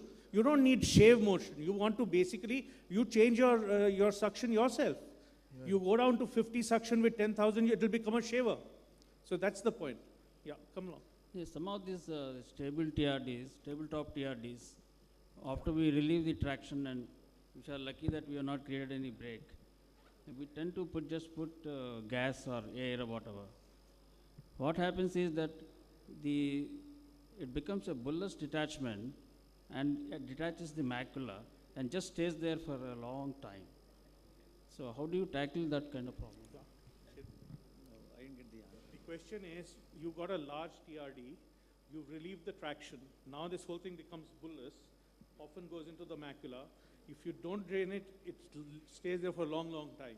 No, the tabletop TRDs. Yeah, tabletop TRD. You have relieved the traction. Tabletop TRD. It's become a combined, you mean to say? No, it's not become combined. It's still a traction, no brakes.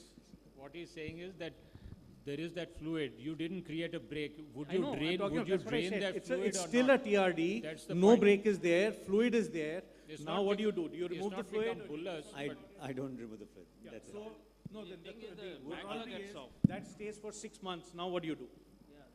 No, mainly the problem is when the macula gets off. What? Yeah. So ultimately you're saying the same thing, that you may have to go and drain it. So question is, why not do it first? Yeah. You should drain. Even if it's a traction detachment without a brake. There's no brake. Okay. I think I will make a modification to this. Yeah, this is the last question and it's coffee. Yeah, tea time is yours. I mean, so, yeah, this is the last issue. I think basically, if you have a tabletop which is now a mobile retina, that fluid drains off. But if it's still a stiff traction detachment, that fluid doesn't go off even if you make a hole. No, I think you haven't got what I'm saying. What I'm saying is, you have relieved the traction. Okay, you're not. I know we've relieved the traction. You have not created any brake. We tend to leave the fluid just like Yes, that. okay, I think what was being said was, you can leave it alone. If it stays for too long, remove the fluid. And the rest we'll discuss later. No, why I'm asking is, this, supposing there's a superior residual TRD. Yeah. Okay, relieve the traction. You just put the gas or air, whatever. It comes down, it involves the macula, and the macula remains detached for a few months. That's the problem. Yeah, so that was the issue. I think you want to make a last comment, Dr. Lingam Gopal? No, I think in general... This is the closing remark, because Vishali is very upset. In general, if there is a small TRD, you have relieved the traction, macula is attached, you leave it alone. We don't use gas in such cases. If it's a tabletop TRD and you have done extensive dissection, there is a likelihood there is a tiny break which you have created, which I do not know. But then if you have not created any break and you will... No, I'm just, let me finish. So if you have not created a break and you know the retina is going to settle, why do you want to use gas in the first place? Because it is the gas which is pushing the fluid into under the macula. Even with air, there is no need for fluid air exchange also. Leave it fluid filled if you are confirmed that there is no break. But if there is no break but you have done extensive dissection and there is retina, some areas of retina are very thin, atrophic, you are not very sure there is a tiny break, I would go ahead and create a break there, settle the retina, do laser and then the fluid gas exchange, rather than having the uncertainty of the fluid not getting absorbed later on. I would settle it then and there. Thank you, Dr. Hani. Thank you, Dr. Taiji. And friends, we have a very good session. The next session is by the Egyptian Vitreoretinal Society, our friends from Egypt, on innovative retinal surgeries at 4:30, just after the tea break.